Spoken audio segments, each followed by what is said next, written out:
오늘부터 오후 예배 시간에는 우리가 하이델베르그 요리문답이라고 하는 것이 있습니다. 우리 기독교 신앙에 있어서 이 하이델베르그 요리문답 그리고 또 하나는 웨스트민스터 요리문답 두 가지가 있는데 우리가 웨스트민스터 신앙고백 요리문답에 대해서는 많이 들었고 우리가 하이델베르그 요리문답은 별로 잘 듣지 못했는데 이것은 1517년 마틴 루터의 종교개혁 이후에 개신교회가 형성되어지면서 그들이 신앙에 관계되어지는 중요한 이야기들을 질문하고 대답하는 그런 형식으로 되어져 있는 것을 우리가 요리문답이다 이렇게 이야기를 합니다.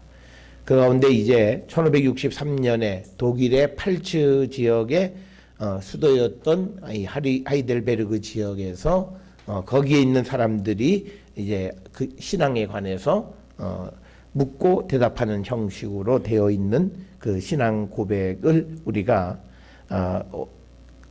이번 그 주간부터 우리가 같이 볼 터인데 이것을 보는 이유는 우리가 믿음에 대해서 우리가 도대체 믿는다라고 하는데 그 믿음이 뭐냐라고 하는 것. 오늘날 우리가 보면 그냥 막 믿는 경우들이 많아요. 그냥 내가 믿고 싶은 대로.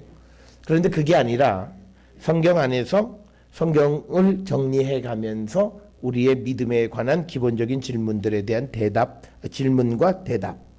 그것을 통해서 우리의 믿음의 어떤 골격을 우리가 제대로 세우지 않으면 우리가 믿음이 흔들리고 그리고 우리가 믿음 생활 하는데 이게 주님을 위한 믿음의 생활이 아니라 그냥 자기가 좋은 그런 믿음의 삶을 살아가는 경우들이 있다. 그래서 우리가 이 하이델베르그 요리문답을 통해서 우리의 믿음을 한번 돌아보고자 합니다. 우리가 이 웨스트민스터 신앙 고백의 제일 첫 번째 질문은요, 사람의 목적이 무엇이냐 이렇게 돼 있어요. 그래서 하나님의 영광을 위해서 살아가는 것이다 이렇게 기록되어 있는데 그것에 비해서 이 하이델베르그 요리문답에서 제일 중요한 질문은요, 살아서나 죽어서나 당신의 유일한 위로는 무엇입니까? 이렇게 질문을 합니다. 그래서 이 질문에 대한 이제 대답이 이제 우리가 흔히 이야기하는 이 하이델베르그 요리문답서에 나와 있는데 거기 보면 어떻게 나와 있냐면 여러분 주보에 나와 있듯이요. 살아서나 죽어서나 나는 나의 것이 아니요 몸도 영혼도 나의 신실한 구주 예수 그리스도의 것입니다. 그리스도께서는 그의 보혈로 나의 모든 죗값을 완전히 치르고 나를 마귀의 모든 권세에서 해방하셨습니다. 또한 하늘에 계신 나의 아버지의 뜻이 아니면 머리털 하나도 땅에 떨어지지 않도록 나를 보호하시며 참으로 모든 것이 합력하여 나의 구원을 이루도록 하십니다. 그러함으로 그의 성령으로 그분은 나에게 영생을 확신시켜 주시고 이제부터는 마음을 다하여 즐거이 그리고 신속히 그를 위하여 살도록 하십니다. 이것이 이제 하이델베르그 신앙의 제1질문에 살아서나 죽어서 당신의 유일한 위로가 뭐냐라고 하는 질문인데 그런데 이제 우리가 이 말을 이해하기 위해서는요, 우리가 이제 성경 구절들을 찾아봐야 돼요. 그래서 살아서나 죽어서나라고 하는 것 거기 보면 이제 주보에 보면 가로 열고 로마서 14장 8절 그리고 데살로니가전서 5장 8절 5장 9절 10절 이렇게 되어 있는데 앞에 보면 성경들 여러분이 다 찾아보면 이거 찾다 보면 1시간 다 가요. 그래서 여러분들에게 성경을 띄워드렸는데 이건 로마서 14장 8절 조금 전에 우리가 읽은 말씀 우리가 살아도 주를 위하여 살고 죽어도 주를 위하여 죽나니 그러므로 사나 죽으나 우리가 주의 것이로다. 이 고백이 우리 기독교인들의 신앙을 시작하는 사람들에게는 있어야 돼요. 그러니까 목사들이 나는 내 것이 아니고 주님 것이다라고 막 이렇게 떠들어도 그게 왜 도대체 무슨 소리를 하냐. 이게 내 몸 내 건데 왜 자꾸 하나님 거라 그러느냐. 그게 성경에 나와 있는 말씀에 근거한 것이고 이걸 고백을 하면서 믿음이 시작하는 거예요. 그 다음에 이제 데살로니가전서 5장 9절부터 10절에 보면 하나님이 우리를 세우심은 노하심에 이르게 하심이 아니요 오직 우리 주 예수 그리스도로 말미암아 구원을 받게 하심이라. 예수께서 우리를 위하여 죽으사 우리로 하여금 깨어 있든지 자든지 자기와 함께 살게 하려 하셨느니라. 그러니까 뭐냐면 우리의 믿음의 목적은 우리가 사는 거다는 거예요. 그러니까 우리가 죽든지 살든지 주님이 우리와 함께 하시는. 그래서 우리가 이제 육신을 죽어서 영원한 하나님의 나라의 소망을 갖는 거, 우리가 영생의 소망을 갖는다는 거 바로 여기에서 근거하는 거예요. 죽든지 우리가 그러니까 깨어 있든지 자든지 자기와 함께 살게 하려는 것이 하나님의 목적이다. 그래서 우리는 살아서나 죽어서나 그리스도의 것이고 그리스도를 위해서 살아가야 한다라고 하는 것이 로마서와 데살로니가 전서의 말씀을 근거한 거고요.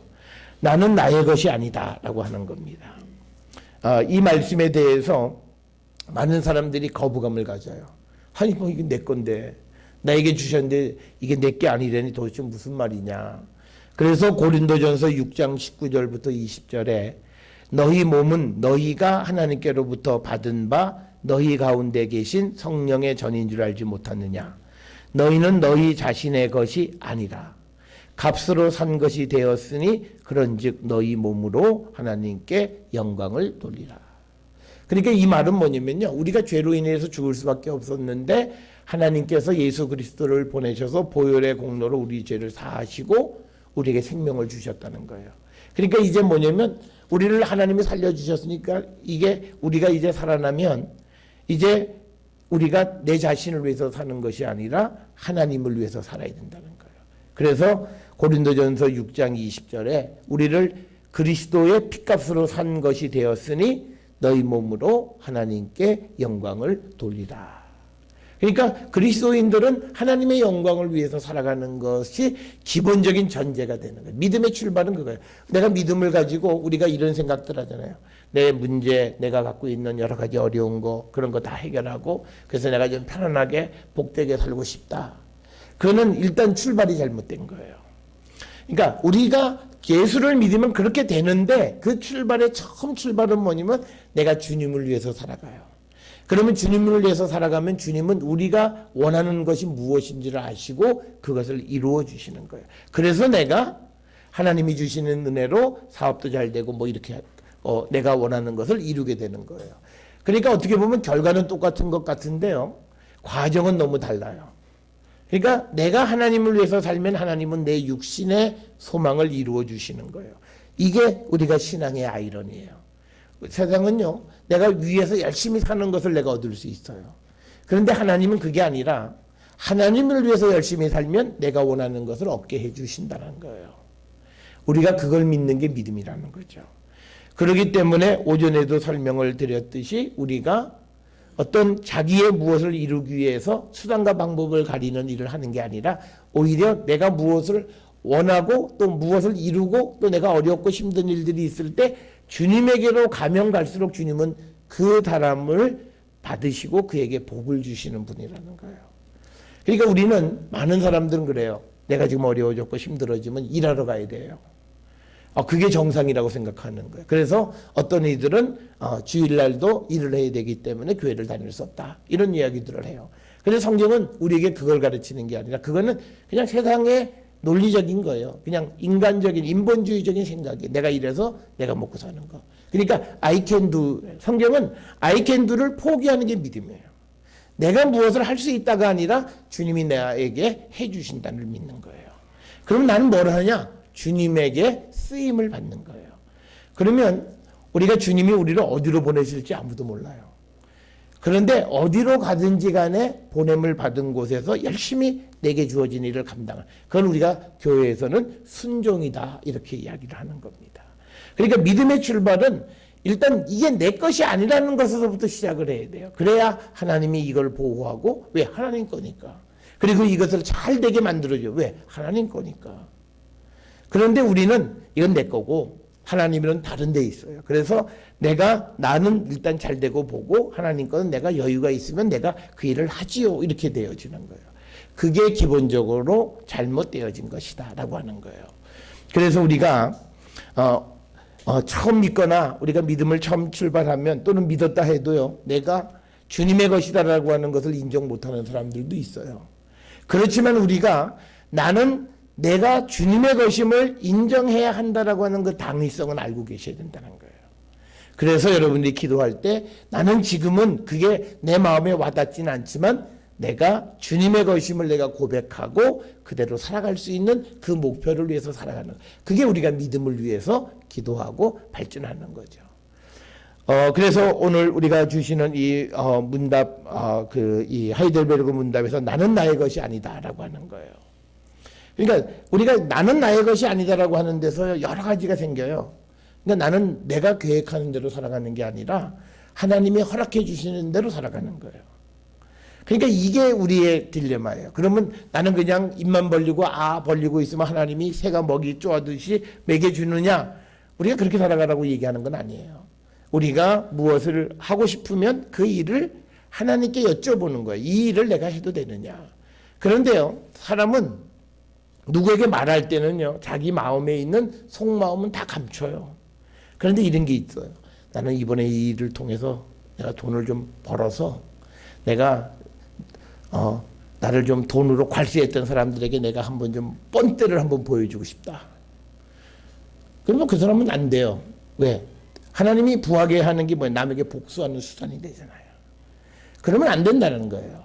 우리가 부자가 되고 우리가 무슨 일을 이루어주고 하나님이 우리에게 뭘 주시는데 하나님이 내게 주신 것 갖고 남한테 마음 아프게 하고 남을 힘들게 하고 남을 괴롭히는 데 쓰여지는데 하나님이 그걸 도와주시겠냐고요. 하나님이 이 땅의 평화를 모든 사람들에게 은혜를 나누는데. 그래서 우리가 믿음의 삶은 우리의 마음에 이 어떤 분노, 남에 대한 미움, 원망 이런 마음부터 제거하셔야 돼요. 그래야 모든 것이 잘 진행이 돼요. 그러니까 우리가 세상을 살아가면 어떤 사람은 하나님 말씀을 주면 그 말씀에 뭐 대가리에 피도 안 발린 게 말이야. 뭐 이런 사람도 있어요. 젊은 게 말이야. 그런데 그게 아니라 정말 고맙게 그 말씀을 받고 그리고 내가 어떤 본이라도 보이려고 애쓰는 모습은 굉장히 중요한 거예요. 그러니까 우리에게 주님이 하루아침에 성경에 있는 말씀 다 살아가라고 얘기하시는 게 아니라 그런 삶의 방향으로 우리가 방향 지어지고 그래서 가급적이면 내가 바른 길을 살아가려고 하는 그런 삶의 자세가 중요하다는 거죠. 그게 나의 것이고 그 다음에 내게 어려움이 와도요. 내가 실패하는데 내가 걱정할 게 없어요. 저는 유학을 할 때 뭐 유학생들 요즘은 안 그렇지만 옛날에는요. 다 싸질머지고 가고 자기가 그냥 한 학기 1년치만 가지고 가고 나머지는 보장이 없어요. 그래서 저한테 딱 믿음이 하나예요. 내가 뭐 돈 벌러 간 것도 아니고 공부하러 가서 공부도 그것도 다른 것도 아니고 하나님에 대해서 공부하러 갔는데 내가 돈이 없어서 공부를 못한다. 이건 내가 창피한 게 아니고요. 하나님이 창피한 거예요. 아니 입회장을 가지시라고요. 하나님이 책임져 주셔야. 왜? 나는 내게 아니라고 이미 고백을 했어요. 내가 이 일을 통해서 내가 부자가 되고 나를 무슨 호강하는 그런 일을 하려고 하는 것이 아니라 내가 하나님을 위해서 좀 더 배워서 많은 사람들에게 유익을 끼치는 삶을 살아가려고 하는데 하나님이 이걸 안 도와주신다. 뭐 그러면 뭐 돈이 안 되면 돌아가라 그러면 돌아가는 거죠. 그런데 하나님은 그것을 멈추게 하시진 않으신다는 거예요. 그래서 사람의 마음은 이거예요. 하나님은 우리에게 만나를 주세요. 그런데 우리는 이 양에 10년치 한꺼번에 주고 그래서 옆에 싸놓고 통장에 집어넣고 편안한 마음으로 공부하게 그러면요 우리가 하나님 말씀대로 살 것 같죠. 안 그래요. 우리가 주변에 여유 있는 사람들 보면 돈이 많으면요 그 돈이 사람을 게으르게 만들고 나쁘게 만들어요. 그러니까 돈이 있으면요 연휴가 됐다. 그럼 뭐부터 생각해? 돈이 좀 있는데 놀러 갈까? 제가 늘 말씀하잖아요. 유학을 같이 할 때 저하고 이름이 김영자까지가 똑같은 분이 있어요. 근데 외국 사람이 누군지 모르는데 오래 있다 보니까 은행 직원이 길 가다가 저보고요. 야, 김, 너 돈 왔대. 나한테 돈 보내줄 사람이 없는데 돈이 왔다는 거예요. 그래서 뭐 한 5만 불 온 거야. 야, 이게 무슨 하나님 보내줬냐. 그래서 알고 봤더니 다른 목사님한테 온 거예요. 그 목사님은 무슨 부산에 큰 원형어업을 하는 집의 아들이에요. 그러니까 뭐 돈이 많으니까 보내줬는데 근데 재밌는 거는 그 목사님이 하고 저하고 바로 직전에 만나서 대화할 때 그 목사님이 무슨 얘기를 했냐면 돈 때문에 걱정스럽다고.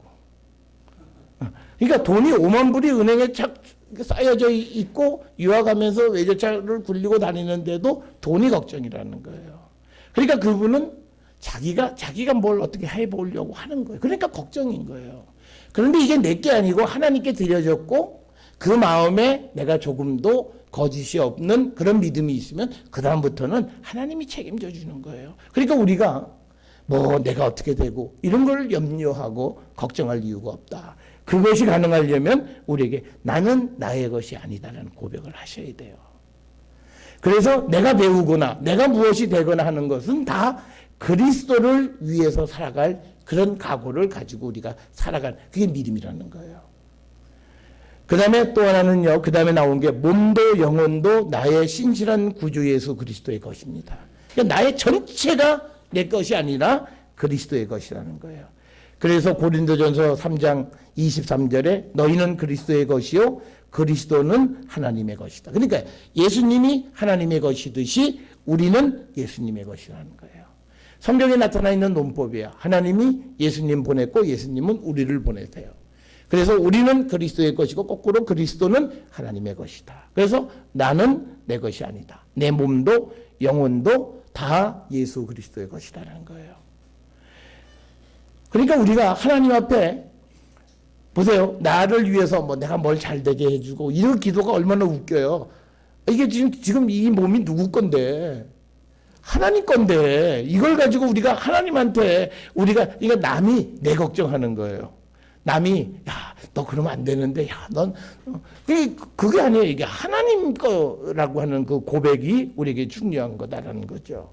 그래서 디도서 2장 14절에는요. 그가 우리를 대신하여 자신을 주심은 모든 불법에서 우리를 속량하시고 우리를 깨끗하게 하사 선한 일을 열심히 하는 자기 백성이 되게 하려 하십니다. 그러니까 뭐냐면 예수님께서 우리를 구원해 주신 목적이 뭐냐? 그리스도의 일을 하게 하기 위한 것도 있지만 선한 일을 열심히 하는 백성이 되게 하는 거예요. 그러니까 뭐냐면 예수 믿고 우리가 죄 짓는 거는 말이 안 되는 거예요. 그래서 우리를 모든 불법에서 우리를 속량하시고 우리를 깨끗하게 하사 선한 일을 열심히 하는 자기 백성이 되게 하려 하십니다. 그래서 우리는 그리스도의 것이란 그리스도의 백성. 그래서 우리는 모든 불법으로부터 우리는 물론 이 불법으로부터 자유로운 자가 되어야 한다. 그 다음에 그리스도께서는 그의 보혈로 나의 모든 죄값을 완전히 치르셨다. 그래서 이 말씀은 베드로전서에서 너희가 알거니와 너희 조상이 물려준 헛된 행실에서 대속함을 받은 것은 은이나 금같이 없어질 것으로 된 것이 아니요 오직 흠없고 점없는 어린 양 같은 그리스도의 보배로운 피로 된 것이다. 굉장히 중요한 거예요. 그러니까 뭐냐면 내가 대속함을 받은 것은 무슨 은, 금 이런 게 아니라 그리스도의 보배로운 피로 된 것이다 라고 하는 거예요. 그래서 예수 그리스도께서 나의 죄값을 완전히 치러주셨다. 또 요한일서 1장 7절에요. 그가 빛 가운데 계신 것 같이 우리도 빛 가운데 행하면 우리가 서로 사귐이 있고 그 아들 예수의 피가 우리의 모든 죄에서 깨끗하게 하신다. 그러니까 뭐냐면 이 하이델베르그의 신앙 요리문답의 첫 번째 우리는 무엇으로부터 사나주거나 위로를 받냐. 이것의 출발은 뭐냐면 내가 그리스도의 것이라고 고백하는데 그리스도의 것으로 고백한다라고 하는 것 그건 뭐냐면 우리가 죄진 삶에서 벗어나는 거예요. 그러니까 우리가 나는 주님 거야 그러고는 또 죄져요. 그러면 주님이 죄란 말이에요? 그건 말이 안 되잖아요. 그래서 우리가 요한일서에서는 하나님은 조금 더 어둠이 없는 분이시다. 이 말씀을 우리에게 주시는 거예요. 그 다음에 요한일서 2장 2절 12절에 그는 우리 죄를 위한 화목제물이니 우리만이 위할 뿐 아니요 온 세상의 죄를 위하신 것이다. 또 자녀들아 내가 너희에게 쓰는 것은 너희 죄가 그의 이름으로 말미암아 사함을 받았습니다. 그러니까 다 죄사함을 우리에게 말씀하시는 거예요. 그리고 또 하나는요 나를 마귀의 모든 권세에서 해방하셨습니다. 그러니까 이거예요. 예수 믿으면서 마귀 촬영하시는 분이 있어요. 그건 근본적으로 잘못된 거예요. 그래서 우리가 요한복음 8장 34절 36절에 예수께서 대답하시되 진실로 진실로 너에게 이르노니 죄를 범하는 자마다 죄의 종이라.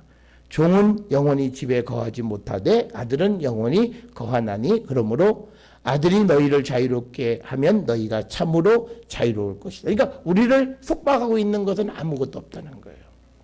그러니까 오늘날 많은 사람들이 신앙으로 교회를 다니면서 행하는 그런 신앙적인 행위들은 이 성경과는 전혀 관계가 없는 거예요.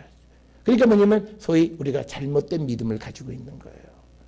그러면서 어떤 사람들은 뭐 예수 믿으면서도 일이 안 되면은 이거는 무슨 뭐 사탄의 권세가 뭐, 그러면 내 안에 계시는 주님, 내가 주님 건데 그는 주님이 사탄한테 지신 거란 말이에요.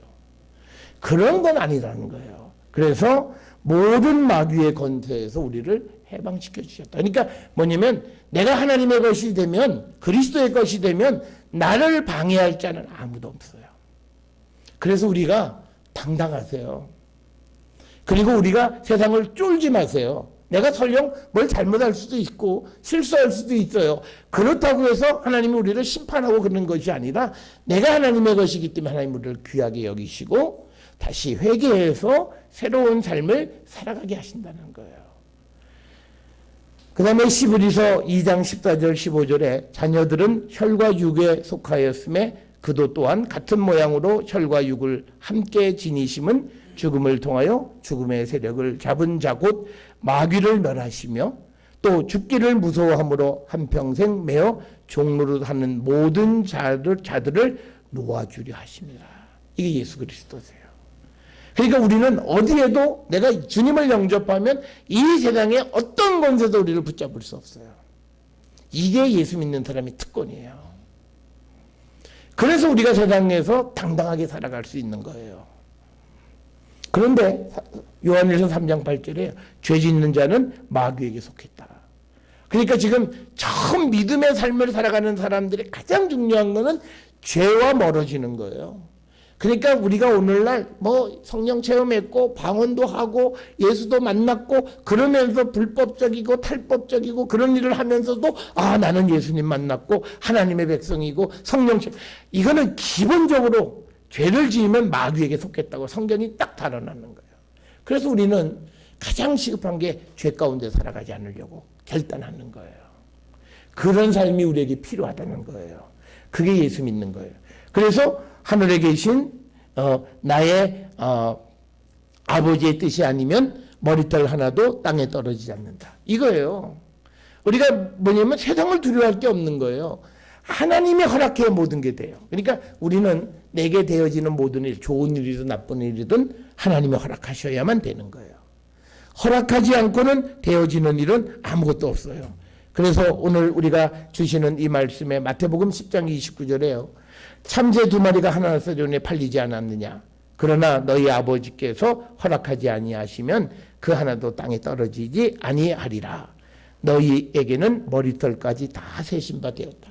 하나님은 우리의 머리털까지 다 알고 계세요. 이걸 다 세고 계시듯이 우리를 정말 하나님이 아주 세밀하게 관심을 가지고 계시다는 거예요. 그래서 우리가 어려운 일이 당한다고 해서 하나님이 우리를 어떻게 버리거나 이런 게 아니라 하나님이 뜻이 아니면 우리는 머리털 하나도 땅에 떨어지지 않을 만큼 하나님 우리를 지키시는 거예요. 이걸 가지고 우리가 믿음 안에서 당당하게 살아가는 거예요. 그러니까 예수 믿는 사람들이 세상의 권력 앞에 머리를 조아리는 것은 이 믿음이 없는 거예요. 내가 아무리 세상의 권력에 머리를 조아려도 하나님이 허락 하나 하면 그건 아무것도 안 돼요. 내가 아무리 노력하고 힘써도 하나님이 허락하지 않으면 안 되는 거예요. 그러니까 우리는 아버지의 뜻대로 모든 것이 되어지는 거다라고 하는 거예요. 그래서 우리가 무슨 일을 하다가 실패하면 그냥 하나님의 뜻이 아니구나. 그리고 다시 하나님의 뜻을 찾아가면 돼요. 이것이 내 인생의 큰 실패고 그럴 이유가 없어요. 내가 아버지의 뜻을 제대로 모르고 살아가서 다시 하나님의 뜻을 찾아가면 되는 거예요. 그 다음에 또 누가복음 21장 18절에 너희 머리털 하나도 상하지 아니하리라. 하나님의 보호하심이에요. 여러분 우리가 하나님 우리를 지켜주시는 거예요. 하나님은 우리의 머리털 이거 하나 우리는 필요 없으면 새치 같으면 핀센트로 뽑아내잖아요. 그런데 하나님은 그것 하나조차도 어떻게 상하지 않게 우리를 지켜주시는 분이라는 거예요. 우리가 적어도 우리를 보호하시고 우리가 믿음 안에 살아가는 하나님이 우리를 지켜주시는 거는 그냥 대충 지켜주시는 게 아니라 완벽하게 우리를 지켜주시는 거예요. 문제는 내가 그 하나님에 대한 온전한 믿음, 내가 내 자신을 하나님께 드리고 내가 하나님의 것임을 고백하느냐에 달려 있는 거예요. 그 다음에 이제 하나님께서 나를 보호하신다라고 하는 거. 요한복음 6장 39절에요. 나를 보내신 이의 뜻은 내게 주신 자 중 내가 하나도 잃어버리지 아니하고 마지막 날에 다시 살리는 이것이다. 그래서 하나의 생명도 잃어버리는 것을 원치 않을 만큼 하나님은 주님에게로 온 자를 지켜주시는 것. 그 다음에 이제 요한복음 10장 27절에서 30절에 보면요. 내 양은 내 음성을 들으며 나는 그들을 알며 그들은 나를 따르느니라. 내가 그들에게 영생을 주노니 영원히 멸망하지 아니할 것이요. 또 그들을 내 손에서 빼앗을 자가 없느니라. 그들을 주신 내 아버지는 만물보다 크심에 아무도 아버지 손에서 빼앗을 수 없느니라. 나와 아버지는 하나이니라 하신대. 그러니까 뭐냐면 내가 하나님의 것이 되고 그리스도의 것이 되면 나를 대적할 자가 이 세상에 아무도 없어요. 그러니까 뭐가 된다 안 된다 이것 때문에 기죽을 일이 전혀 없는 거예요. 이게 예수 믿는 사람들의 당당함이에요. 그래서 우리가 세상에서 살아가면서 뭐 어떤 일이 좀 잘 안 된다고 해서 우리가 기죽을 일 없고 우리가 하나님이 우리를 지키시는 분이시다라고 하는 것을 우리는 분명히 알아야 되고, 그 다음에 데살로니가후서 3장 3절에 주는 미쁘사 너희를 굳건하게 하시고 악한 자에게서 지켜주시는 거예요. 그러니까 뭐냐면 하나님이 우리를 지켜주시는 거예요. 그러니까 내가 무엇을, 그러니까 우리가 유혹으로부터 나를 지키는 건 뭐 내가 아니에요. 하나님이 날 지켜주시는 거예요. 그런데 하나님이 날 지켜주시려면 우리에게 고백은 나는 주님의 것입니다를 고백해야 된다는 거죠. 그래서 베드로전서 1장 5절에도 너희는 말세에 나타내기로 예비하신 구원을 얻기 위하여 믿음으로 말미암아 하나님의 능력으로 보호하심을 받았느니라. 그러니까 이거예요. 내가 나를 지키는 게 아니라 하나님의 능력으로 보호하심을 받아요. 그러니까 어떤 분들은 내가 가장으로서 우리 가정을 내가 지켜야 된다. 그런데 내가 지키고 싶어도 지킬 수 없을 수가 있어요. 그래서 우리가 고백해야 되는 것은 하나님께서 하나님의 능력으로 우리의 가정과 우리의 식구들을 지켜달라고 하는 거예요. 왜냐하면 이제는 나는 내게 아니잖아요. 하나님 거잖아요. 그러면 내게 속해 있는 모든 가정도 하나님의 것이에요. 그럴 때 하나님이 그 가정도 지켜주신다라고 하는 겁니다. 그래서 이제 참으로 모든 것이 합력하여 나의 구원을 이루도록 하신다라고 하는 거죠. 그래서 우리가 로마서 8장 28절에 모든 것이 합력하여 선을 이루는, 그러니까 예수를 믿는 사람들의 삶은요 선해야 돼요. 이건 아주 대명제예요. 예수 믿는 사람이 악하면 안 돼요. 뭐 이런 거잖아요. 요거 봐라. 여기 네가 나를 지금 내가 너 가만 안 둬. 내가 이제 박살 내버릴 거야. 그러면 안 돼요. 내가 아무리 내 마음속에 누군가 나를 괴롭히고 나를 힘들게 한다고 해서 너 한번 두고 봐. 내가 너 가만 놔두나. 내가 너를 하여튼 뭐 우리 그 세상적인 말로 뭐 차근차근 씹어버릴 거다. 뭐 별의별 소리 다. 그건 절대 안 되는 거예요. 왜? 그리스도인은 합력해서 선을 이루는 거고 나는 이제 내게 아니잖아요. 그러니까 나 혼자 내가 누구에게 복수할 수 있는 권리도 없어요. 왜? 하나님의 것이기 때문에. 그런데 하나님은 세상을 사랑하세요. 그러니까 우리가 나는 저 사람을 미워하는데 하나님 저 사람을 사랑해요. 근데 이게 내게 아니에요. 누구 거예요? 하나님 거예요. 그러니까 결국은 우리는 누구에게 복수하거나 보복하거나 하는 그런 악한 일을 할 수가 없다. 그러므로 그의 성령으로 그분은 나에게 영생을 확신시켜 주신다는 거예요. 그러니까 영생은요 성령 안에서 우리에게 확신시켜 주시는 거예요. 그래서 우리가 성령 충만함이 필요한 거예요. 그래서 로마서 8장 16절에 성령이 친히 우리 영과 더불어 우리가 하나님의 자녀인 것을 증언하신다. 또 고린도후서 1장 22절에 그가 또한 우리에게 인치시고 보증으로 우리 마음에 성령을 주셨다. 그리고 고린도후서 5장 5절에서 곧 이것을 우리에게 이루게 하시고 보증으로 성령을 우리에게 주신 이는 하나님이시다. 그러니까 뭐냐면 성령을 우리에게 보증서 역할을 해요. 내가 누구를 사랑한다, 내가 은혜를 받았다, 내가 믿음이 있다 라고 하는 것에 대한 보증이 뭐냐? 내 안에 성령이 계시는 거예요. 그래서 성령은 우리에게 우리의 모든 믿음을 보증해 주는 것이다 라고 하는 겁니다. 그리고 또 이제부터 마음을 다하여 즐거이 그리고 신속히 그를 위하여 살도록 하는 겁니다. 그러니까 우리가 믿음을 가지면서 나를 위해 사는 게 아니라 마음을 다해서 그다음에 기쁘게 즐겁게 자원하는 마음으로 그리고 속히 그리스도를 위해서 살아가는 게 믿음의 삶이라는 거예요. 이걸 고백하고 이 삶을 살아가는 게 믿음의 첫 발을 내딛는 거예요. 그런데 우리는 믿음 생활하면서 아직까지도 우리가 해결하지 못한 게 뭐냐면 내가 누구 거냐라는 거예요. 그러니까 내 마음대로 계획을 해요. 내가 주님의 것임에도 불구하고. 그러니까 그 첫 발이 잘못 내딛게 되어졌다라고 하는 겁니다. 그런데요, 우리가 이 하이델베르그 신앙 고백에서 왜 이 사람들이 위로라고 하는 그런 화두를 던졌냐는 거예요. 왜 사나 죽으나 무엇을 위로로 받고 살아갈 것이냐라고 하는 이 질문을 했냐면 그거는요 철저하게 그 사람들의 어떤 상황과 밀접한 관련이 있습니다. 이것이 이 하이델베르그 이 신앙 고백이 1563년 종교개혁이 있은 후에 한 47년 후에 만들어진 거예요. 그러니까 이 새로 그 개신교인들이 로만 카톨릭으로부터 엄청난 박해를 받았어요. 그리고 때로는 막 그냥 그들의 삶이 위험에 처할 뿐만 아니라 쫓겨나는 그런 위기에 처해져 있는 거예요. 그런 속에서 그들이 과연 이 세상을 어떻게 이기며 살아갈 수 있을까라고 하는 그 질문을 하게 된 거예요. 그래서 우리가 영어로 우리가 위로, 컴포트라고 하는 말이 come이라고 하는 것이 우리가 다 함께라고 하는 뜻이고 fort가 힘이에요.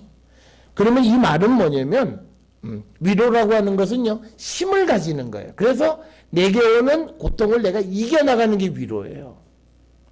그래서 우리가 교회 다니는 사람들에게 사람에게 위로받지 말라라고 하는 말은 사람은 우리에게 힘을 못 줘요. 능력을 못 줘요. 하나님만이 우리에게 힘을 주실 수 있는 거예요. 그래서 교회 그리고 성경은 하나님의 위로를 바라라고 하는 거예요. 하나님만이 우리에게 밖으로부터 오는 모든 압력을 이길 수 있는 힘을 주신다는 거예요. 오전에 말씀드렸던 스네일 피쉬 같은 게 대표적이에요. 설명할 수 없잖아요. 그러나 압력을 견디는 거예요. 마찬가지예요. 우리가 논리로는 설명할 수 없는 그런 어려움 속에서 믿음의 사람들이 살아가는 것은 하나님이 우리에게 주시는 힘이에요. 그 위로 그걸 가지고 우리가 세상을 살아가는 자들이 되어야 한다. 그래서 어떤 어려운 위기 상황 속에서 그걸 이길 수 있는 힘은 무엇이냐라는 질문에서 우리가 무슨 힘으로 우리가 세상을 살아가느냐. 그것은 그리스도의 능력, 힘인데 그 그리스도의 능력을 우리가 입는 것은 내가 주님의 것임을 고백할 때 가능하다라는 겁니다. 여러분 우리가 이 종교개혁 시대하고 지금하고 비교해 보면요. 상황은 다르지만 그러나 우리가 심각한 외부의 압력 속에 우리가 살아가는 건 똑같아요. 인생의 고난, 고통은 똑같이 있어요. 종교개혁 시대 사람들이 있는 것이 오늘날 우리에게 없느냐 그건 아니에요. 약간의 양상이나 형태의 다름이고 그 다음에 이게 어린아이들도 인생에 어떤 고민이 있고 또 늙으면 늙은 대로 그래서 시대에 따라서 성별에 따라서 지역에 따라 관계없이 또 지위나 경제적인 상태에 관계없이 다 어떤 어려움 속에 외부적인 압력을 받고 살아가요. 우리가 이걸 이길 수 있는 힘을 어디서 얻느냐는 거예요. 그게 그리스도에게로부터 얻고 살아가는 것이 그게 바로 우리가 세상을 이기는 것이고 그게 바로 믿음의 첫발이다라고 하는 겁니다. 오늘날 우리가 보면 어떤 사람은 권력을 얻어서 어떤 어려움을 이기려고 하는 사람들 권력 얻어봤자 우리나라에서는요 5년이에요 5년. 5년 이상 못 가죠. 그 다음에 돈으로 하는 것도 그렇게 오래 못 가요. 그럼 다른 어떤 것을 통해서 하려고 하는 거. 요즘 세상에는요, 옛날에는 슬쩍 넘어갔던 거 다시 다 재조사해서 사실을 밝히는 시대가 됐어요. 그러니까 뭐냐면, 내가 무엇을 통해서 위로를 얻고 힘을 얻는다고 하는 그런 것들이 궁극적으로 우리에게 힘이나 위로가 되지 않는다는 거예요.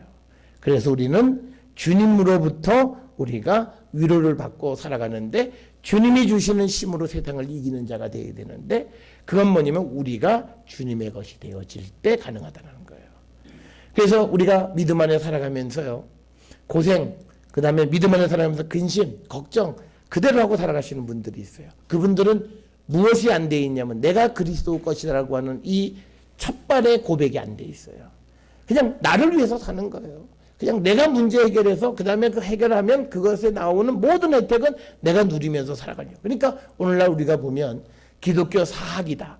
또 뭐 기독교에서 하는 무슨 사회복지단체 이런 데서 뭐 잘못된 어떤 부패 이런 게 벌어지는 건 뭐냐면 하나님의 이름을 빌어서 자기의 부를 얻으려고 하는 거예요. 그러니까 믿음의 기본 출발이 잘못된 거예요. 이 내가 하는 모든 것을 주님의 것이라고 하는 고백이 되어지면 그는 절대 그런 잘못된 일을 행할 수가 없는 거죠. 그리고 자기 자신도 그런 죄악된 곳에 버려둘 수가 없다. 우리는 한번 돌아보셔야 돼요. 지금까지 우리는 어떤 위로를 붙들고 살았는가. 돈, 쾌락, 명예, 지위 뭐 이런 것들요. 그런데 그것이 정말 우리에게 위로가 되고 힘이 되었는가. 우리의 유일한 위로는 나의 구주 예수 그리스도를 고백할 때 우리가 삶과 죽음의 모든 그 어떤 압력을 견뎌내고 우리가 이기는 힘 그리고 위로를 우리가 주께로부터 받을 수 있다라고 하는 것. 이것을 기억하셔서 저는 우리 모든 성도들이 바른 믿음의 출발을 통해서 정말 힘을 얻어서 세상의 어떤 압력으로 우리를 위협할지라도 우리가 능히 다 이길 수 있는 우리 모든 성도들이 될 수 있기를 주의 이름으로 축원합니다.